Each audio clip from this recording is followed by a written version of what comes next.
নমস্কার বন্ধুরা, সকলে কেমন আছেন? আশা করি ভালো আছেন। আমিও খুব ভালো আছি। আমার নতুন একটি ভিডিওতে আপনাদের অনেক অনেক স্বাগত জানাই। আজকে নিয়ে চলে এসেছি বিরিয়ানির একটি রেসিপি নিয়ে। প্রথমেই আমি 1 কেজি বিরিয়ানির চাল সিদ্ধ করে নিয়েছি। বেশি সিদ্ধ করিনি, কারণ বেশি সিদ্ধ হলে চাল গলে যায়। তারপরে সিদ্ধ করা কয়েকটা ডিম, একটা আলু, আর তারপরেই কিন্তু আমি মুরগির মাংসটা ভালো করে কষিয়ে আমি কিন্তু তুলে রেখেছি। আর তৈরি করেছিলাম পেঁয়াজের বেরেস্তা।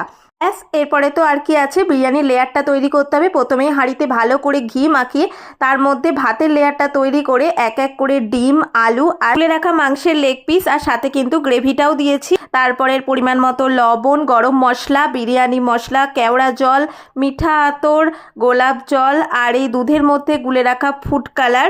তারপরেই কিন্তু আবার পেঁয়াজের পেস্টটা দিয়ে ওপর থেকে ভালো করে একটি লেয়ার তৈরি করে আবারও ওপর থেকে সেম প্রসেসে কিন্তু লেয়ার তৈরি করে এইভাবে 15 মিনিট একদম ডিমে বসিয়ে রেখে তারপরে 15 মিনিট আঁচ বন্ধ করে রেখে গরম গরম এইভাবে সার্ভ করুন বিরিয়ানি। টাটা।